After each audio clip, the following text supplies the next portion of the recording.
Evelyn Hart Winters hadn't come to celebrate. As she stood in the guest suite of the Whitmore estate, her reflection stared back from a tall, gilded mirror. Her hand lingered near the delicate string of pearls at her throat, adjusting them with the grace of a woman who never let the world see her nerves. But hidden in the folds of her dress pocket was a different treasure, an old ring, worn smooth with time. It was more than jewelry. It was a key to a history erased, proof of what had been taken. Decades ago, the man whose name adorned every stone on this estate, Howard Whitmore, had built his fortune by quietly stealing what didn't belong to him. Evelyn's husband had created a medical breakthrough, and Howard had taken credit, buried the name, and rewritten the story. What Howard never realized, even now, was that the quiet black grandmother in the back row owned 39% of his company, hidden behind shell corporations, trust networks, and patience. She had not spent 40 years building invisible power just to smile politely while her grandson married into the family that had tried to erase hers. The Whitmores had built a dynasty, out of appearances. Evelyn had built one out of silence, timing, and truth. And today, without a single raised voice, that truth would begin to rise. Not with thunder, but with a whisper. A digital whisper already set into motion. Outside, the Whitmore estate basked in golden morning light. Sprawled across 30 manicured acres, the mansion stood like something out of a magazine. White columns framed wide balconies. Curved gardens bloomed in perfect symmetry. A line of luxury vehicles wound its way through the long drive. Bentleys, Rolls-Royces, and Aston Martins all gleaming under the sun. To an observer from above, it looked like a dream, like wealth itself had planted roots and grown into marble. Among the line of luxury, a modest Toyota Camry rolled up to the valet stand. A red Ferrari had just stolen the attention of the young attendant, who barely looked up as Julian Winters stepped out of the driver's seat, smoothing the lines of his navy blue suit. He walked around the car and opened the passenger door.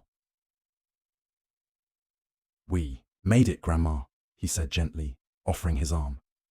Evelyn Hart Winters stepped out slowly, her posture tall, her steps steady. She was 73, and every year lived with dignity. Her silver hair was swept into a low bun. Her skin, dark and smooth, carried the strength of generations. She wore a simple navy dress, the fabric whispering of wealth, but not shouting it. Around her neck, a single strand of pearls. "We have," she answered, her voice calm as her eyes took in the estate. A flicker of something crossed her face. Recognition, perhaps, or memory, but it passed quickly. The valet finally looked up, startled, and hurried over. His smile flickered when he saw the Camry. "Welcome to the Whitmore estate," he said, his gaze flicking between Julian and the car. "Thank you," Julian said politely, handing over the keys. He didn't miss the change in the young man's eyes, that subtle calculation, that quiet dismissal. He was used to it. In 3 years of dating Celeste Whitmore, he'd learned the language of that look. They approached the main entrance where Julian's family waited, his mother Barbara, his uncle Thomas, and his 17-year-old sister Ava, who was busy adjusting her phone's camera settings. "Put that away, Ava," Barbara whispered. "You know how these people feel about social media." Ava rolled her eyes, but slipped the phone into her purse. "These people," she muttered. "You mean my future in-laws?" Julian gave her shoulder a quick squeeze. "Best behavior, okay? This means a lot to Celeste." Before Ava could reply, the tall white doors at the front of the estate opened. A burst of activity. Celeste Whitmore stepped out into the sunlight. Her blonde hair shimmered, and her white sundress floated around her like something from a designer runway. Effortless, but expensive.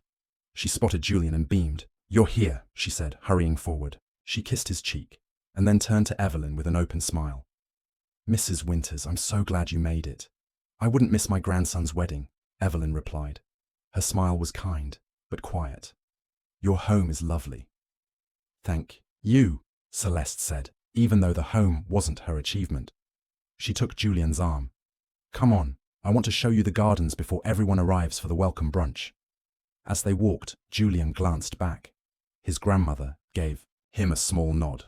Reassuring, steady, the kind of nod that said, "I see everything, and I'm still here."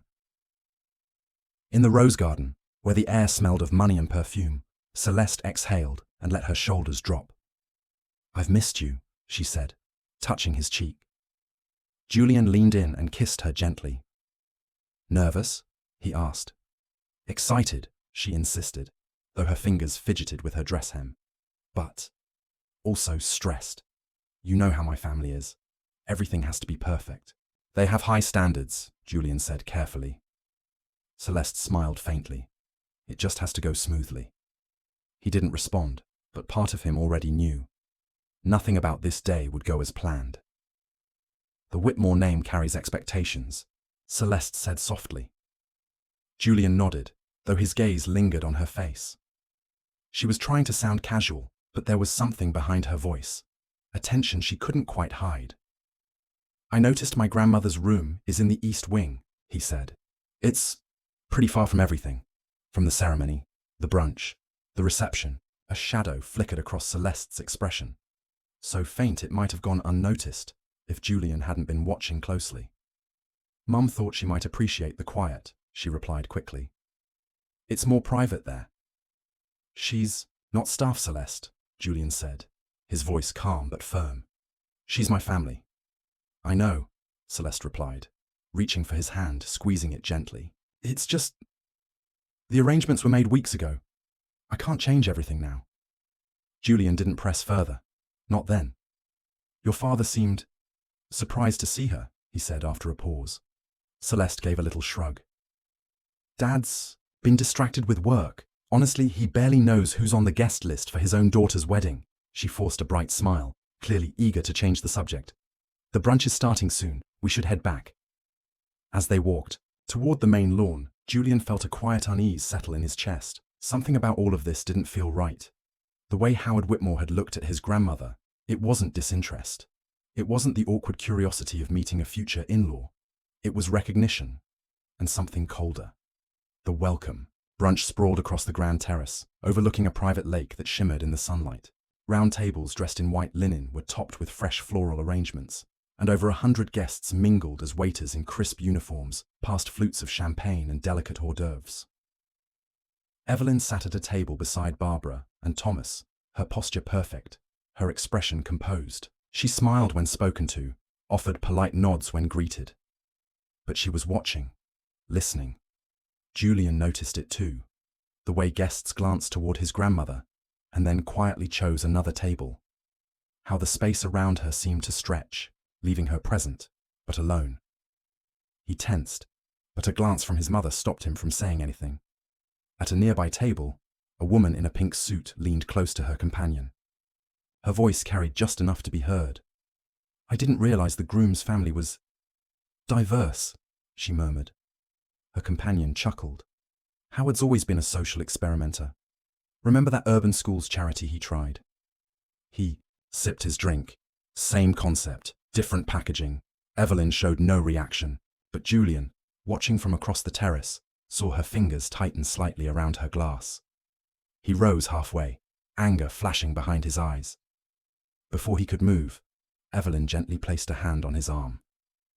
Not worth it, she said softly. Save your battles. Across the terrace, Howard Whitmore stood tall. His silver hair, tailored suit, and practiced smile made him a figure of old money confidence. But when his eyes landed on Evelyn, that mask wavered. A spark passed between them. Not a greeting, a reckoning. Evelyn raised her glass slightly, eyes steady. Howard turned away. At the dessert table, a small crowd had gathered. Julian's younger sister, Ava, had her phone out, recording the elegant display for her social media. She wasn't being loud, just present, and that was enough to invite trouble. Excuse me, came a voice. Smug. Over-enunciated. Julian recognized it instantly. Brandon Whitmore, Celeste's cousin. The help isn't supposed to be filming, Brandon said, gesturing at her phone. Privacy issue. Ava's posture stiffened. I'm not the help. I'm the groom's sister. Brandon raised an eyebrow. Oh, my mistake. You just looked so comfortable serving yourself back there. Julian was across the terrace before the sentence had fully landed, Celeste close behind him. Is there a problem? Julian asked, his voice low and controlled. Brandon hesitated, his smirk slipping. Just a misunderstanding about the photography policy. Julian didn't blink. My sister isn't staff. She's family. My family. The air around them shifted. Conversations quieted. Celeste stepped forward. Brandon, this is Ava. Julian's sister. She turned to Ava, her voice falsely cheerful. I'm so sorry. Brandon's had a little, too much champagne. Brandon gave a half-hearted shrug. Honest mistake. Ava slipped her phone away, eyes downcast. It's fine, she muttered, though her voice said otherwise. Julian gently placed a hand on her back, guiding her away. His anger was quiet, but it simmered just beneath the surface. Out of earshot, Ava whispered, This is going to be a long weekend, isn't it? Julian didn't answer. Later that afternoon, while guests explored the estate, Julian found Evelyn alone in a quiet garden. Birds chirped near a feeder. She watched them silently. You're quiet today, Grandma. I'm observing, she said. It's what I do best. Julian hesitated, then said what had been building inside him. They treated you like you didn't belong, like we didn't. They're not the first, Evelyn said gently, and they won't be the last. She reached over and patted his hand. I didn't raise your mother to shrink from uncomfortable rooms, and she didn't raise you that way either. Julian looked at her. It feels like we don't belong here. Perhaps we don't, she said, her eyes turning toward the towering estate. But outsiders see what insiders miss. He studied her, the steel beneath her softness, the quiet certainty that had shaped him. You never talk about your past, he said. Before you married Grandpa. She smiled faintly. Some stories wait for the right moment. The moment, it seemed, was almost here. The rehearsal had run through 3 times already, but still, Vivian Whitmore's voice cut sharply through the chapel. Julian, dear, shoulders back, chin up. The photographers will be capturing every angle. Julian adjusted his posture, swallowing the frustration that rose in his chest. From the front pew, his mother, Barbara, caught his eye and gave him a small, knowing smile. She'd warned him what to expect. Then Vivian's attention shifted to Evelyn, who sat alone in one of the side pews, quiet but observant. Mrs. Winters, Vivian called, her tone light but edged. For the ceremony tomorrow, perhaps something a bit brighter. That navy is lovely, but awfully somber for a summer wedding. Evelyn's reply was gentle but unbending. My dress for tomorrow is quite suitable, but thank you for your concern. Vivian's smile tightened, the kind that didn't quite reach the eyes. We just want everything to be perfect, she added. The photos will be featured in several magazines. Evelyn nodded slowly. I'm sure they'll be lovely, regardless of my attire. The conversation ended there, not with conflict, but with quiet certainty. As the rehearsal wrapped, the wedding party drifted toward the dining hall. Julian lingered. Is this a mistake? He asked softly, glancing toward the altar. Celeste is amazing, but her family, Evelyn, looked at him thoughtfully. Marriage isn't just between 2 people, she said. It's between 2 histories, 2 futures. She reached up to straighten his tie, a gesture she'd done since he was a child. You only get one wedding, she murmured. But they're masks, Julian, the kind that last forever. Before he could ask what she meant, she reached into her pocket. Her fingers wrapped around something small, a gold ring with an intricate design. For a moment, it seemed she would give it to him. But then, her hand closed, and she slipped it quietly back into her pocket. Come, she said. There, waiting. The Whitmore Estate's dining hall glowed with gold. Crystal chandeliers sparkled above long white linen tables, each topped with cascading orchids and place settings trimmed in silver. It was a showcase of wealth and taste, curated to impress. Julian sat at the head table beside Celeste, his family positioned near the edge. Barbara, Thomas, Ava, all visibly outnumbered. The Whitmores dominated the space with loud conversation and louder laughter. It wasn't hostile, just dismissive. Like the Winters were there as accessories, not equals. Howard Whitmore stood at last tapping his champagne glass with theatrical precision. The room quieted. Tomorrow, he began, his voice confident and rehearsed. My beautiful daughter Celeste will marry Julian, a young man who has proven himself worthy of the Whitmore name through his intelligence, ambition, and character. Julian felt Celeste squeeze his hand. He smiled, pushing down the irritation at the phrasing. Worthy of their name, as if this was a reward, not a relationship. Howard raised his glass. Tonight, we celebrate not just their union, but the joining of our families. 2 new beginnings. Polite applause followed. Around the room, guests raised phones to capture the moment, the very thing Ava had been reprimanded for earlier. One by one, family members stood to speak. Some offered genuine memories. Others seemed more interested in mentioning their own accolades or dropping the names of who they'd flown in with. The wine flowed, and with it, filters slipped. Brandon Whitmore rose last, glass in hand, his cheeks red with drink. I'd like to propose a toast, he announced. To the happy couple. His grin stretched wider than necessary. To my cousin Celeste, who's always had impeccable taste, in food, in fashion, and now in diversity initiatives. Laughter rippled through the crowd. Julian stiffened.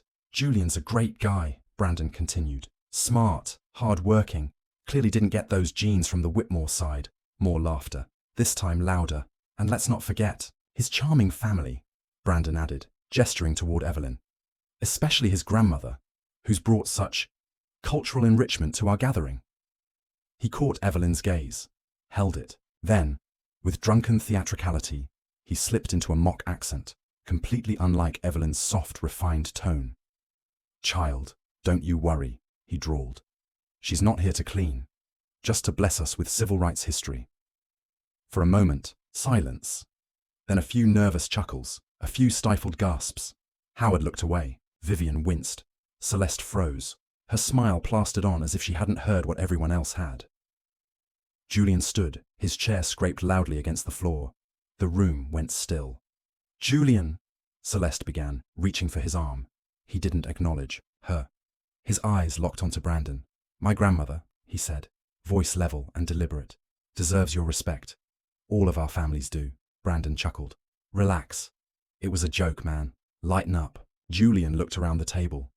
The faces around him weren't angry, just uncomfortable. No one said a word in his defense, not even Celeste's parents. Come on, Grandma, Julian said quietly, turning to Evelyn. Let's get some air. Evelyn rose with the grace of someone who had endured worse. Barbara and Thomas followed, and Ava, her eyes shining with angry tears, trailed behind them. As they left the room, Julian heard a voice whisper, "So sensitive." Another followed. What did they expect?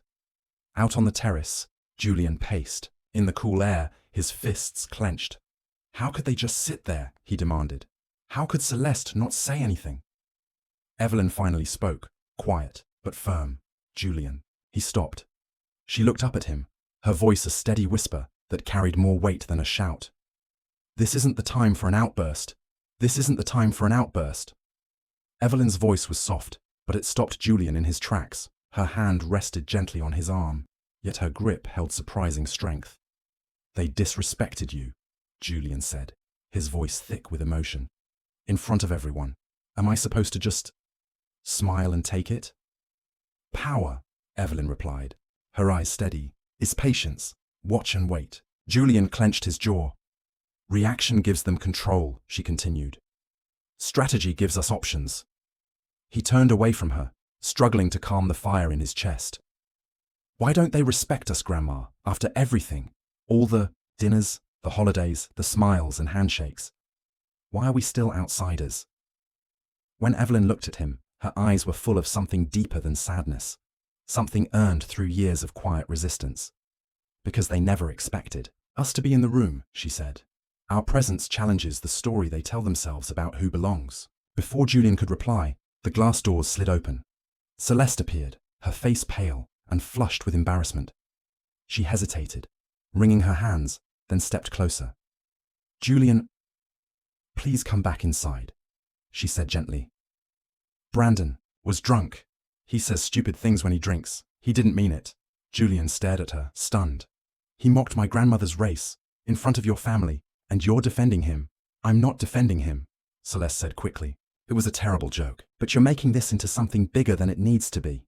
Julian's voice dropped. You mean I'm making it racial? Celeste froze. That's not what I meant. Yes, Julian said quietly. It is. It's only a big deal because I'm not laughing it off like I'm supposed to. Celeste glanced around, as if hoping someone would save her from the conversation, but Julian's family stood silently nearby, offering her nothing. My parents have journalists here, Julian, she whispered. This weekend is important for my dad's business. Julian blinked slowly. More important than respecting the family you're marrying into. Through the glass, Julian caught sight of Howard Whitmore standing inside. The old man was watching. Not with curiosity, but with calculation. His gaze didn't fall on his daughter or future son-in-law. It was locked on Evelyn. Celeste reached out, gently touching Julian's arm. Please, for me. Let's talk about this later, in private. Before Julian could respond, the doors opened again. Vivian Whitmore stepped onto the terrace, all smiles, her voice bright and chirpy. Everything all right out here? She asked, as if the air wasn't thick with tension. We're just getting some fresh air, Evelyn replied before Julian could speak. Her voice was smooth, unbothered. Vivian sighed with relief. Wonderful. We're about to serve dessert. Then the band will start. The young people usually dance until midnight. With that, she took Celeste's arm and led her back inside. A moment later, Howard appeared in the doorway. He lingered, then stepped forward and spoke directly to Evelyn, his voice low and serious. Mrs. Winters, a word of advice. Evelyn turned her head slightly, acknowledging him but saying nothing. You're playing with fire, he said. That woman, he glanced towards Celeste, is not what she seems. Without waiting for a reply, he turned and disappeared into the house. Julian stared after him. What did he mean by that? Evelyn watched Howard's retreating figure, her lips curling into the faintest smile. He wasn't talking to me, she said quietly. He was talking to himself. Inside, the party resumed. The music picked up. Brandon had been quietly removed, and dessert was served as if nothing had happened. Julian's family chose to retire early, claiming travel fatigue. But something had changed. Later that night, in her quiet room at the far end of the East Wing, Ava sat cross-legged on her bed. Her phone lit her face as she typed furiously. Her fingers hovered above the share button. Tonight, at my brother's rehearsal dinner, this is how his fiancé's family treated our grandmother. The woman who raised us after our father died. The woman who put my brother through college, who has more dignity in her little finger than all of those people combined. She hesitated. Just for a moment. Then she hit post. The video spread fast, first among her friends, then their followers, then far beyond. Each like, each comment, added fuel to the fire. A new hashtag caught flame beneath her post. Whitmore wedding shame. A spark had been lit. In his own room, Julian sat on the edge of his bed, the echoes of the evening heavy on his mind. A soft knock at the door broke his silence. It was his Uncle Thomas. We need to talk about your grandmother, he said, stepping inside. Julian frowned. What about her? Thomas glanced down the hallway, then back. Has she ever told you who she really is? What she did before she married your grandfather? Julian shook his head. She was a teacher. Then she helped with Grandpa's business, right? Thomas sighed. There's more, a lot more. I've asked her to tell the family for years, but she always said it was in the past. Julian leaned forward. Tell me what? It's not my place, Thomas replied. But after tonight, maybe it's time you knew. Ask her about the companies, the patents, the board positions. Ask her why a family like the Whitmores is so afraid of her. And with that, Thomas left him, full of questions and more than a little afraid of the answers. Elsewhere, Evelyn sat alone at her desk. Her hand moved steadily across paperwork as the quiet tick of a clock filled the room. A knock came. A man in a dark suit stepped in, quiet and efficient. He handed her a sealed leather folder. It's all there, he said. Financial records, offshore accounts, original patent filings, everything you asked for. Evelyn didn't open it. She simply nodded. The board still doesn't know. My name? Not yet. But there are whispers. Evelyn smiled faintly. Let them whisper. The man hesitated. That video your granddaughter posted. It's gaining attention.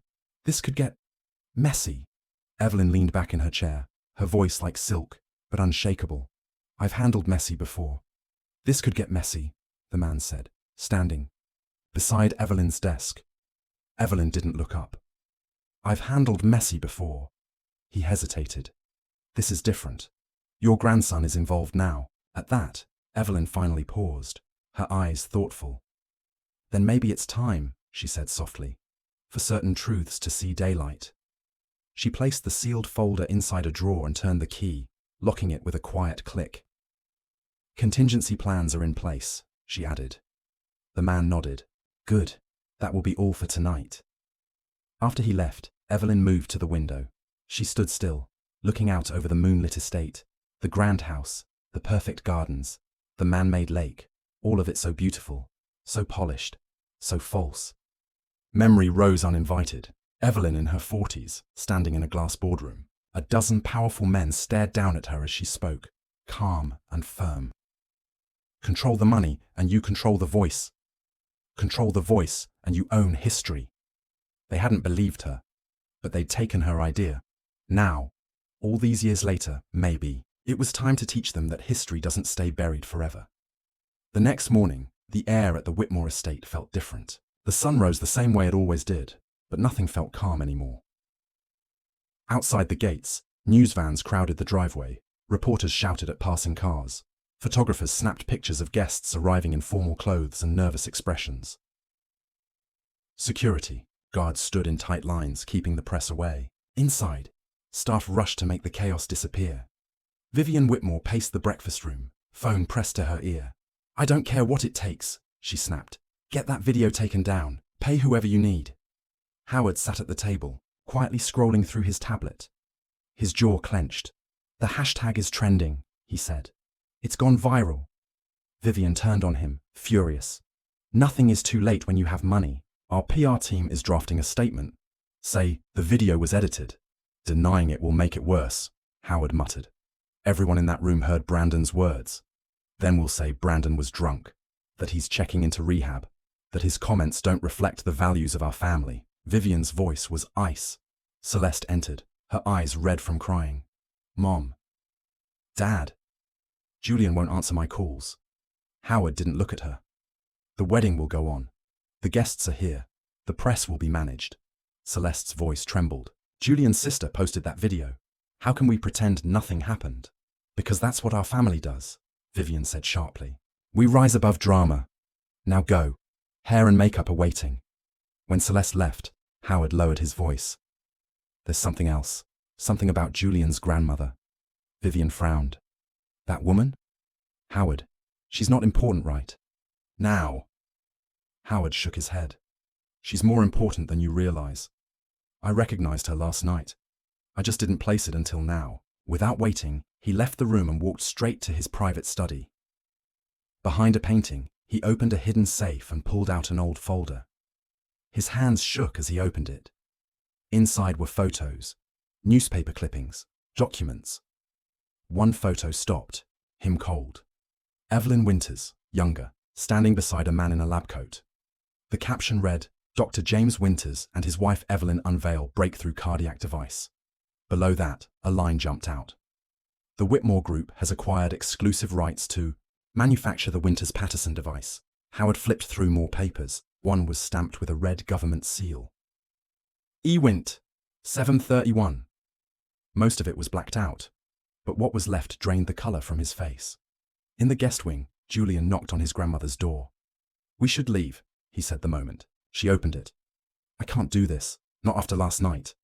Evelyn remained calm. Running doesn't fix things, Julian. I didn't raise you to run. Let's finish what we started. What did we start, Grandma? He asked. Uncle Thomas told me to ask you about your past, about companies and patents. Evelyn's eyes flickered. Thomas always had poor timing, she said with a faint smile. But maybe he's right. It's time you knew. Before she could go on, Julian's phone buzzed. A message from Celeste. Please talk to me. I'm sorry about last night. I love you. Julian turned the screen off. Why does Howard look at you like he's seen a ghost? Evelyn motioned for him to sit beside her. Your grandfather and I, we made something. Something that could have changed medicine forever. But the Whitmores took it and erased us. Julian stared at her. What are you saying? I'm saying power doesn't give itself away, she said. But patience has its day. Just then, Ava burst in, breathless.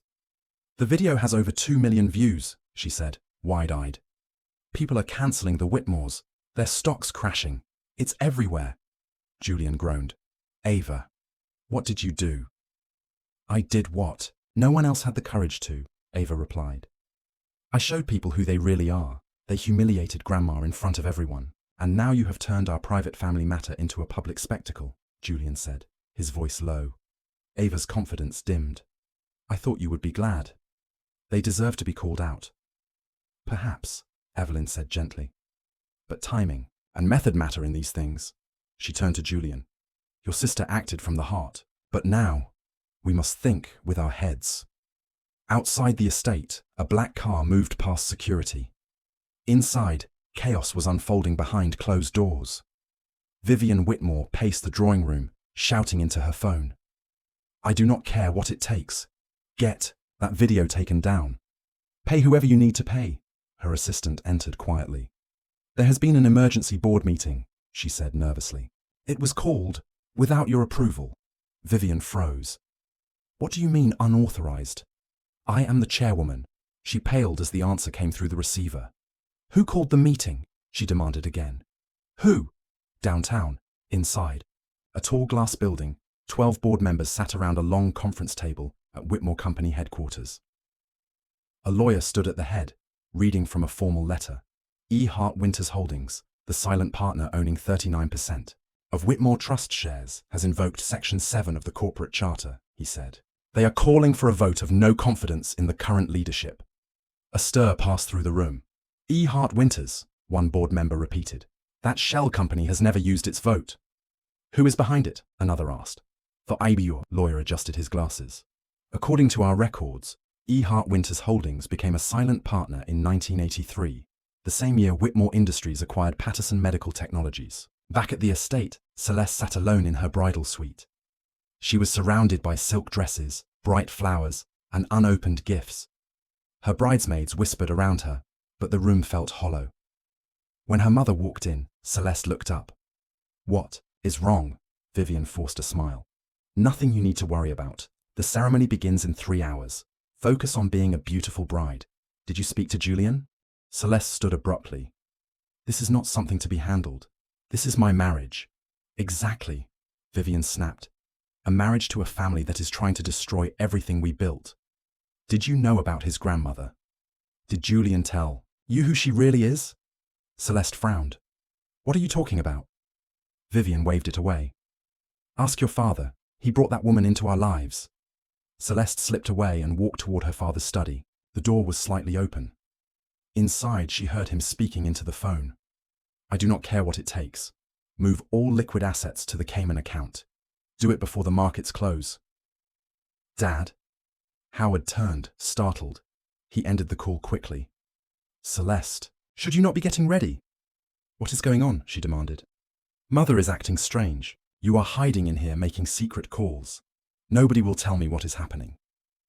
Howard walked to the bar and poured a small glass of brandy. He handed it to her, which he had never done before. "There are things I should have told you earlier," he said. "Like what?" Howard hesitated. "Julian's grandmother, Evelyn Hart Winters. She once worked with her husband on a medical device, a cardiac monitor that saved many lives." He chose his next words carefully. "Our company acquired the rights to that device.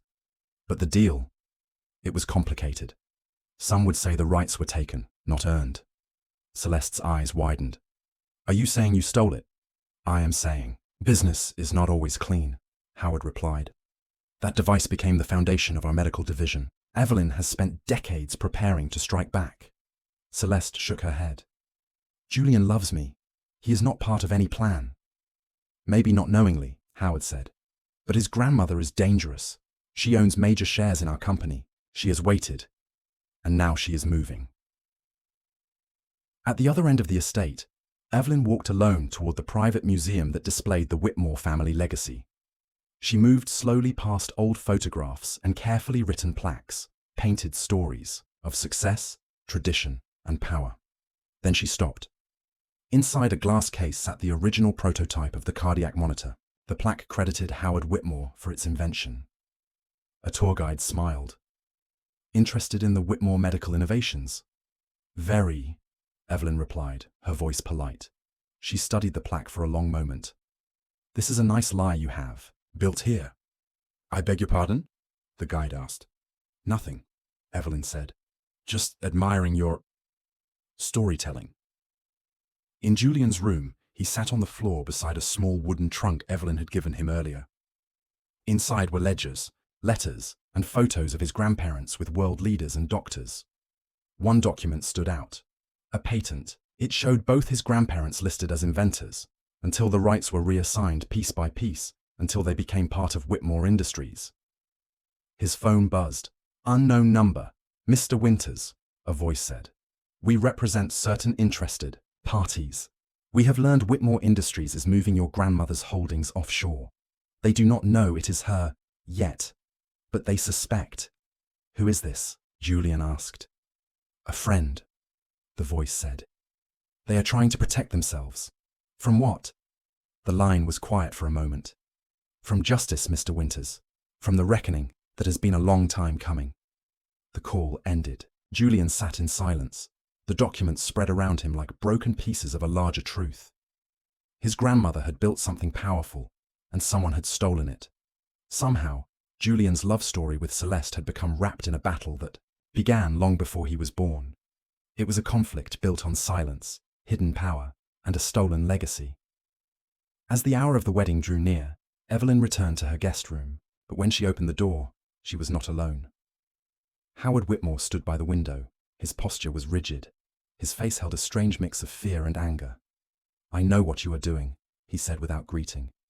You are using your grandson, turning him into a pawn in your revenge scheme. Evelyn remained calm. Is that what you tell yourself, Howard? That I am the villain in this story? You disappeared for 30 years, he snapped. Why come back now? Why target my daughter? I did not target anyone, Evelyn replied. Julian met Celeste at university. Their love has nothing to do with our past. Howard scoffed. What a convenient coincidence. Not everything is a conspiracy, she said softly. Sometimes, life just brings truth full circle. Evelyn walked to her closet and pulled out a dark green dress. Quiet, elegant, and powerful.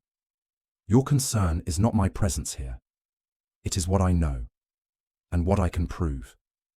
Howard's jaw tensed. Whatever complaints you think you have, I do not think, Howard. I have proof, she cut in. Proof that you stole my husband's invention, that you erased our names from history, that you threatened us when we tried to fight back. That was business, Howard said, his voice defensive. It was not personal. Evelyn smiled, but her eyes were cold. Taking credit for another man's life work is not personal. Erasing his name from the books? That is not personal. She stepped closer, her voice like ice. You did not just steal patents and money, you stole legacy. Outside, guests began to arrive. Reporters swarmed the gates, cameras flashing.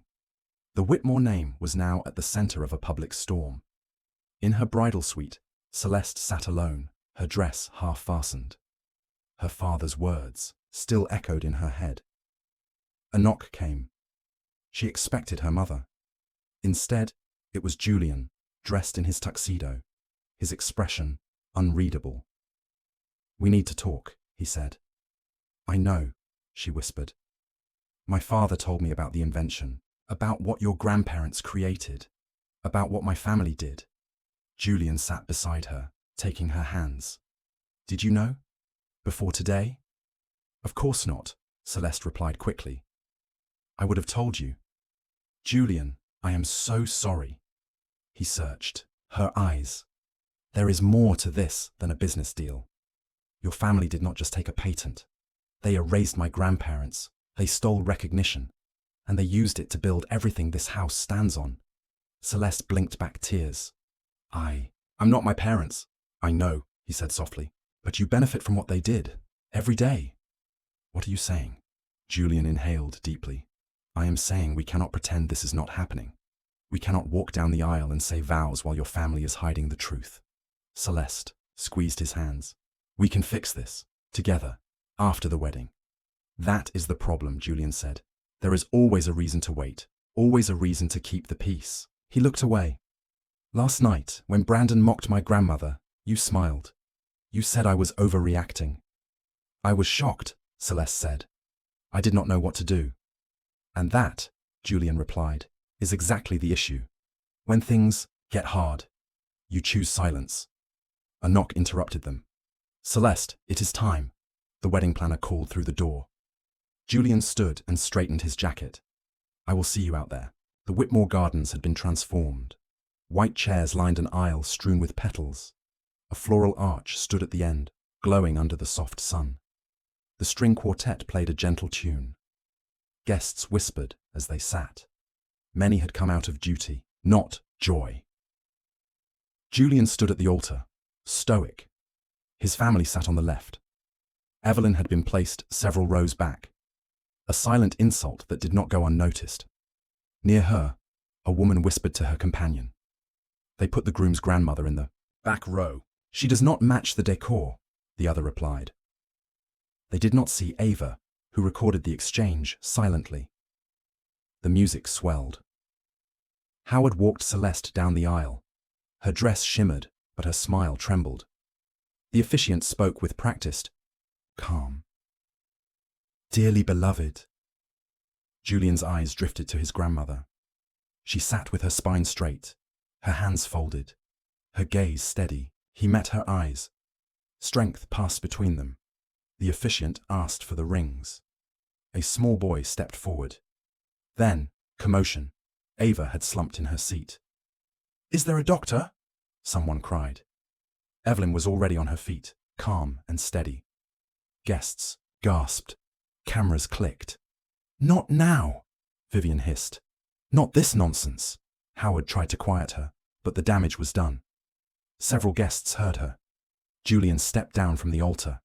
Ava, what is wrong? Just dizzy, she whispered, her eyes saying more than her words. Sorry to interrupt. Evelyn helped her up gently. Let us get you some water, dear. Continue with the ceremony. But the moment had already cracked, and truth had slipped into the light. The officiant cleared his throat quietly. Shall we proceed? Julian stepped back to the altar, but his expression had changed. His eyes no longer held joy, only weight. Celeste reached for his hand, but Julian did not respond. His thoughts were far away. The vows, the officiant said gently. Celeste began first. Her voice trembled as she promised to love, honor, and cherish Julian for all her days. Then came Julian's turn. He looked out over the guests. Celeste's family filled one side. His family, much smaller, sat quietly on the other. Julian? The officiant prompted. Julian inhaled deeply. I had vows prepared, he began. Beautiful ones. About how Celeste brought light into my life. How her smile could make any dark day brighter. He paused. His face grew hard. But I cannot stand here and speak of love and honesty while we are surrounded by lies. A murmur rippled through the crowd. Celeste's face drained of color. Julian, please, she whispered. I am sorry, Celeste, Julian said. His voice was calm, but loud enough for everyone to hear. Are we really going to pretend this is love, when we are surrounded by poison? When your family mocks mine and tries to cover it up? When my grandmother is seated in the back like she does not matter? When your family's wealth was built by stealing from mine? Howard Whitmore rose from his seat. That is enough. This is not the time or place. It never is, Julian said sharply. There is never a right time to tell the truth, is there? So I am making time. Right now. Several guests whispered anxiously. Phones began to rise, recording despite the signs. From the side, Evelyn stood, calm, silent, steady. She walked to her grandson, her presence quieting the noise. Come, she said simply, offering her hand. Julian took it. He turned to Celeste one last time. I do love you, he said softly. But I cannot marry into a family that refuses to face its truth, that chooses silence over justice, that values appearance more than people. And with that, Julian walked away, hand in hand with his grandmother. Ava stood and followed. Then Barbara, then Thomas. Together, they left. Celeste remained frozen at the altar. Shame and heartbreak fought for space on her face. Her mother rushed to her side. Howard was already whispering orders to security. Get the photographers out. No images from this disaster leave the property. But it was too late. Photos and videos of Julian's walkout were already spreading online. Hashtags exploded. The internet called it the wedding that fell apart. That evening, in a secure office downtown, Evelyn sat before a computer. Her hands moved with purpose. She attached documents, unlocked hidden folders, activated accounts that had been dormant for decades. A secure phone rang once. She answered calmly. "It is done," she said. "Send everything." Federal agencies have been notified. A professional voice confirmed. The media outlets have received the documents. Social media influencers are ready with the timeline. By morning, Evelyn said, it will be everywhere. She ended the call. From a nearby folder, she pulled old photographs. Her late husband, smiling in a lab coat. Herself, speaking at a medical conference. An award they once received. One that had later been erased from the records. Beside them were headlines about Whitmore Industries. A giant built on someone else's foundation. "This is only the beginning," Evelyn whispered, closing the folder. Across town, Julian sat. In his apartment, he stared at his phone. Messages from Celeste lit the screen, but he did not open them. A knock came. Celeste stood in the doorway, still in her wedding dress, hair undone, makeup streaked with tears. "Can I come in?" she asked. Julian nodded and stepped aside. She walked to the center of the room, white fabric pooling around her. "Why did you not tell me?" she asked. "About your grandmother, about all of it." "I did not know until yesterday," Julian replied. "She kept it private, even from us. I only found out when your father recognized her." Celeste sank onto the couch. "I feel like my whole life has been a lie." "Not all of it," Julian said gently. "What we had was real." "Then why could you not go through with it?" Julian sat across from her, quiet, still. "Because when the moment came to do what was right, your family chose silence." Celeste began to cry. "So that is it? After 3 years?" Julian shook his head. "It is not just the past, Celeste. Your family is still profiting from what they stole, still hiding the truth, still treating us like outsiders. And your grandmother using our wedding for revenge. How is that better?" Celeste asked, angry now. She did not plan this, but when the moment came, she chose to act. Celeste stood. "I do not know what is right anymore. I just know I lost you." She walked to the door. "Whatever happens next," she said. "I did love you, Julian." "I know," he said. "That is what makes this so hard." She left. Julian stood at the window, watching her car drive away. Then his phone buzzed. A message from Evelyn. "Turn on the news." He did.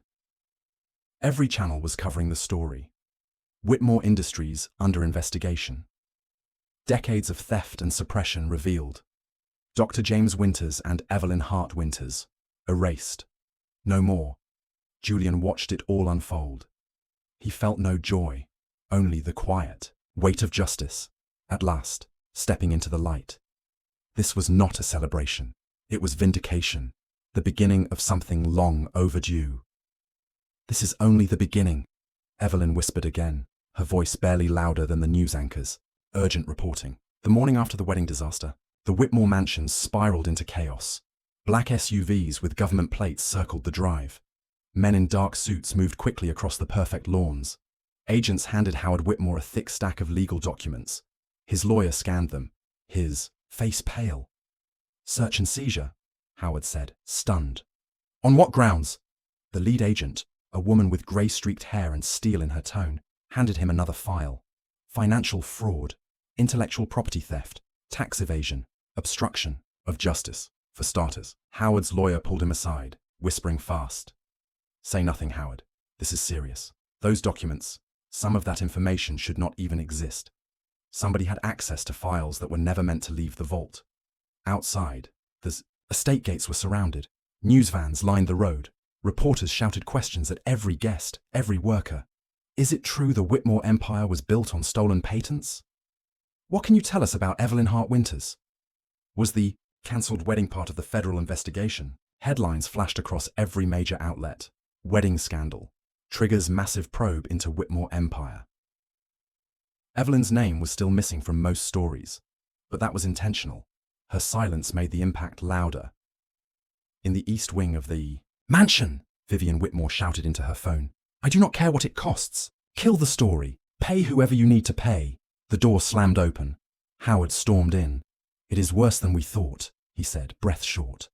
She owns 39% of our legacy brand. Vivian stared. That cannot be true. We would have known. She used a shell company, E. Hart Winters Holdings. She has been inside the walls this whole time. Howard poured himself a large drink. She watched us, waited, built her case, while we thought we were untouchable. Vivian collapsed onto a velvet chair, her hands trembling.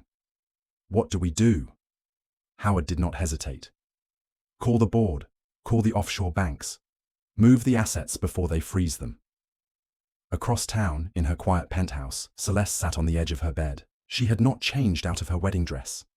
The television played non-stop coverage of her family's downfall. Her phone buzzed again and again. Friends, colleagues, strangers, everyone wanted a statement. She ignored them all. One alert made, her hands shake. Exclusive, Whitmore Industries accused of decades-long theft of black inventors' work. She watched a video showing grainy footage of Julian's grandfather, receiving an award that had once been falsely credited to Howard Whitmore. Celeste turned the TV off. She could not take any more.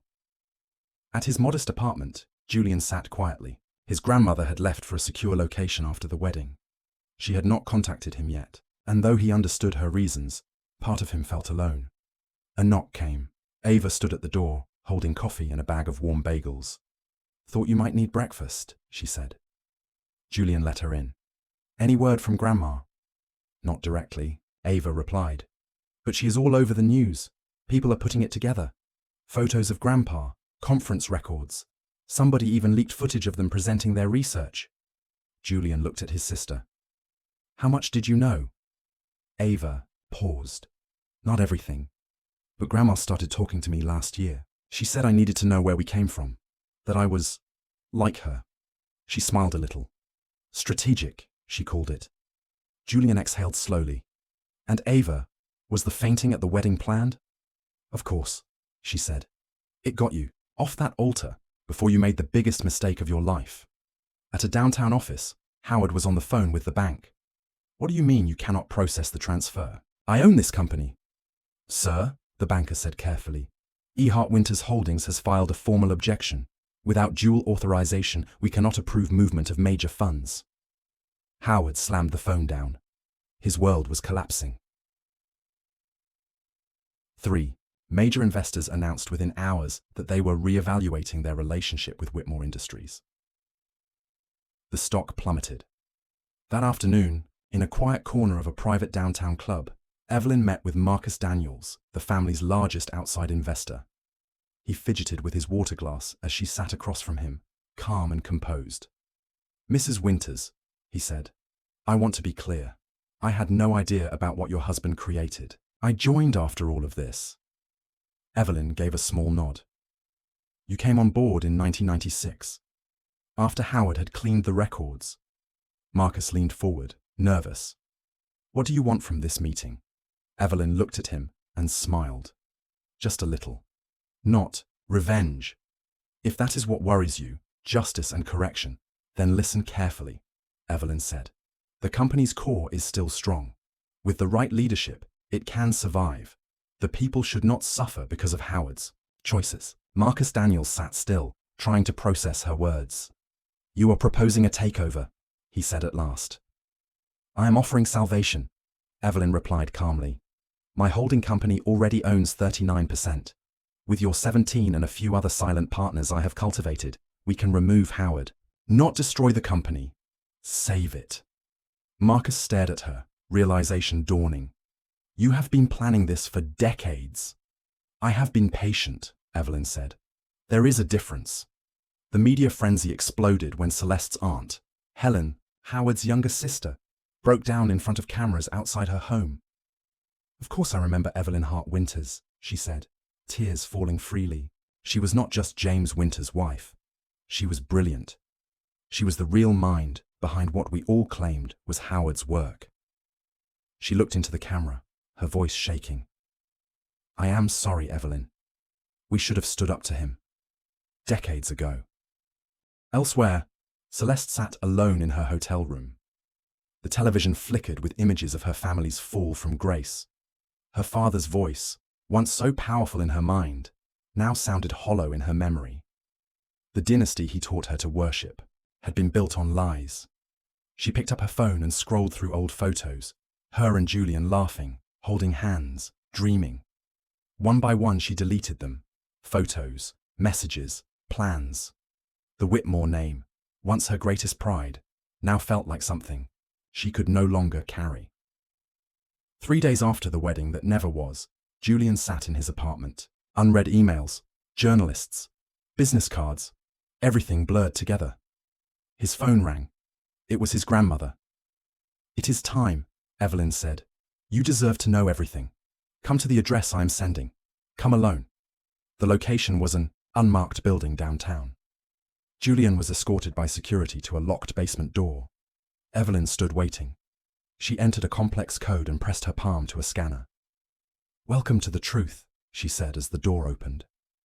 Inside was a private archive, climate-controlled, shelves of documents, glass cases of artifacts. "What is this?" Julian asked, overwhelmed. "My insurance, my testimony, my life's work." Evelyn led him to a case holding black and white photos of a young couple in a lab. "Your grandfather and I met at Howard University in 1962, she said. "We believed brilliance would overcome bias. Through letters, contracts, and patents, the hidden story came alive. We built the cardiac monitor in our garage," Evelyn said. "James had the medical knowledge. I handled the engineering. The device looked almost exactly like the one used in hospitals today, the one Whitmore Industries had claimed as their own. When we needed funding," she continued, "no bank would lend to black inventors. So we turned to Whitmore. They signed a deal. Or so they thought. The fine print transferred everything," she said. "Once the product was ready, they cut us out, erased us." Julian's anger grew. "Why did you not fight them?" Evelyn's laugh was quiet and cold. "With what? Lawyers? Power? In a system built to ignore us?" She showed him another part of the archive. It documented her evolution. "I was denied licenses, so I used proxies. I was denied meetings, so I bought shares. While James invented, I built power." Julian stared at her. "All these years, we thought you were just Grandpa's wife." "That was on purpose," Evelyn said softly. "The world was not ready to see a black woman hold power. So I became invisible, and invisibility became my strength." She touched a photo of James. "My only regret is that he died thinking he would be forgotten." Julian's voice was quiet. "Why did you never tell me?" "Because I did not want to raise you soft," she said. "I raised you strong, ready. Because justice requires preparation and patience." "Did you plan all this when I started dating Celeste?" "No," she said with a faint smile. "But when I saw who she was, I knew the universe had opened a door I'd been waiting to walk through." That afternoon, Evelyn stood before a room of reporters. Her voice was calm, her words cut clean. "History does not always repeat," she said. "Sometimes it waits." She paused. 40 years ago, my husband and I created a medical innovation that saved millions. It was taken through manipulation and silence. Today, I am not seeking vengeance." She looked into every camera. "I am here for truth, for restoration."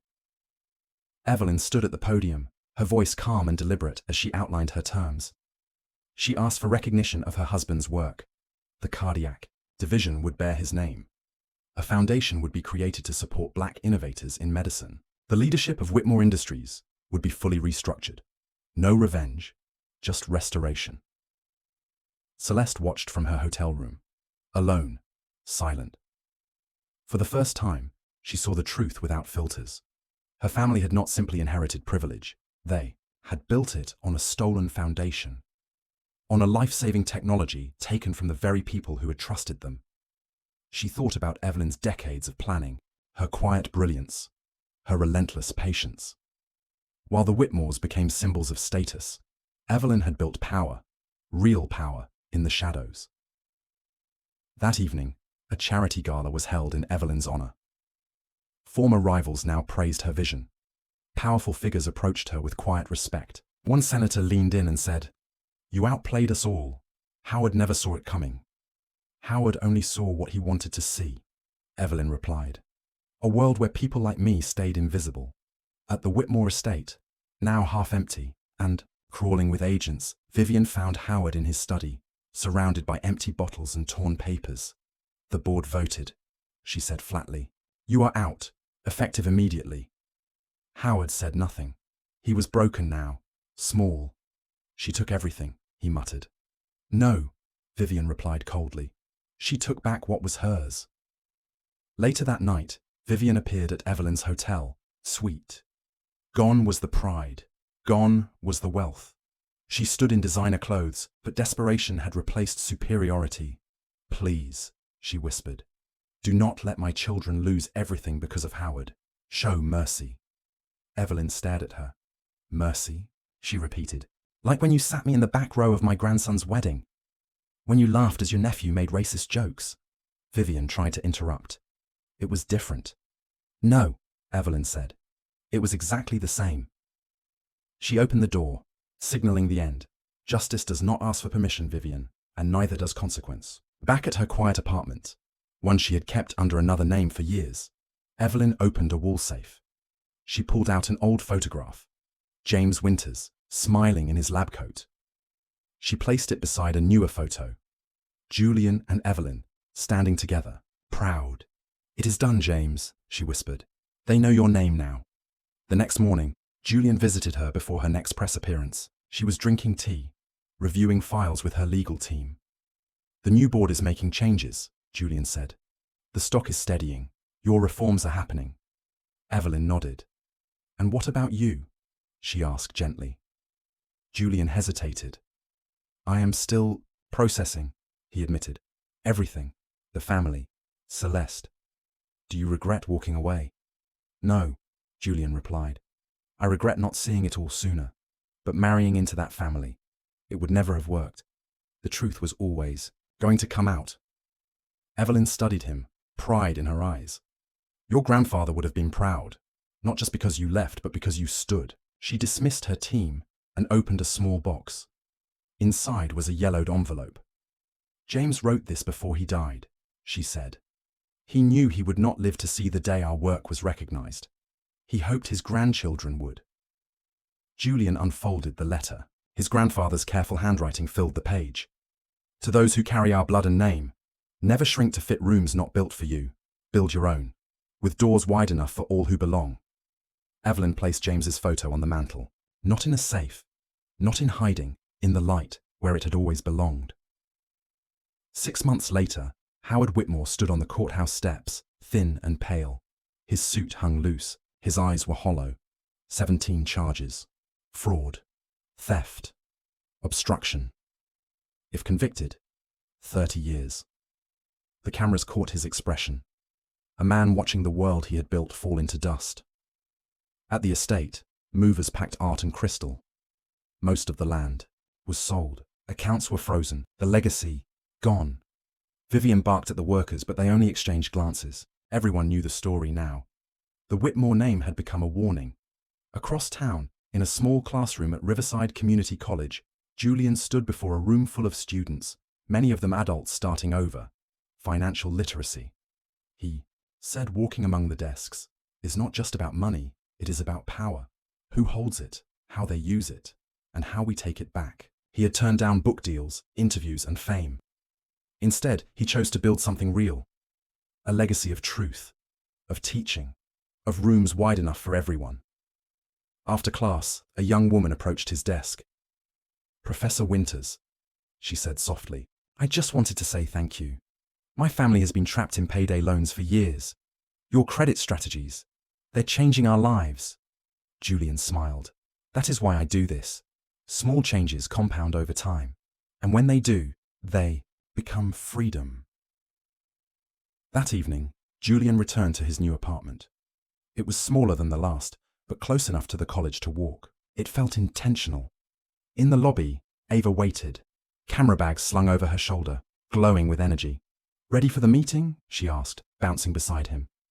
At 23, Ava had turned her digital skills into something lasting.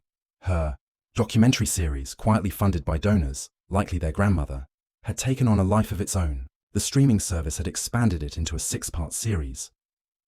People are obsessed with Grandma, Ava explained. She never raised her voice, never fought in public, and yet, she brought down an empire. She gave just enough, Julian said, smiling, but kept the real story for family. Ava reached into her bag and handed him a small wooden box. She wants you to have this, she said. Inside was a letter, yellowed by time. It was addressed, in Evelyn's delicate handwriting. To my grandchildren's children, she wrote. It years ago, Ava said quietly. For the ones who have not yet arrived. Julian read the words. Never shrink to fit rooms that were not built for you. She always played the long game, he whispered. We worried about next week. She planned for decades. That is why she won, Ava said. Across the city, the Whitmore collapse had become public spectacle. Lawsuits, headlines, documentaries. One by one, their institutions crumbled. Celeste's mother fled the country. Extended family members distanced themselves, denying knowledge, denying guilt. But Celeste stayed. She moved into a modest apartment and started working at a women's shelter, using her event planning experience to support fundraisers. One spring morning, Julian received a message. No pressure, just closure. Celeste. They met at a quiet cafe.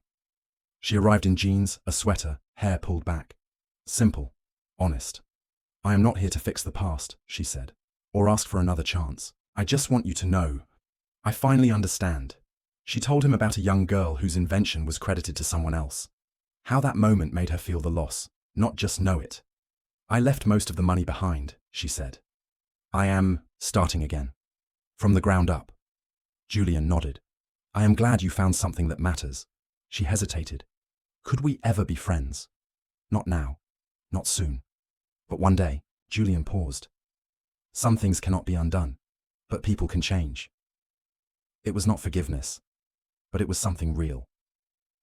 That night, he received a velvet box in the mail. Inside, her engagement ring, and a note. This belongs with you now. I hope it finds the right hand one day. Tears came. Not for what was lost, but for the growth found in letting go. As spring turned to summer, Evelyn and Julian stood quietly at James's grave, fresh flowers in hand. When your grandfather died, Evelyn said, her voice steady, I made him a promise, not just to survive, but to rewrite the story. Julian took her hand. You kept that promise. We did more than survive, Evelyn said. We began again. The James Winters Innovation Fund quietly began changing lives. It did not carry Evelyn's name. That was intentional. It carried his. Its first grant supported a young black woman whose medical work mirrored James and Evelyn's vision from decades ago. Reporters asked Evelyn what it meant. The circle completes itself, she said, but the work continues. 5 years later, at the Metropolitan Museum of Art, Julian stood at the podium. Now director of the Winters Foundation, he addressed a room full of inventors, educators, and leaders. Education is not just information, he said. It is transformation, the power to dream beyond what others allow.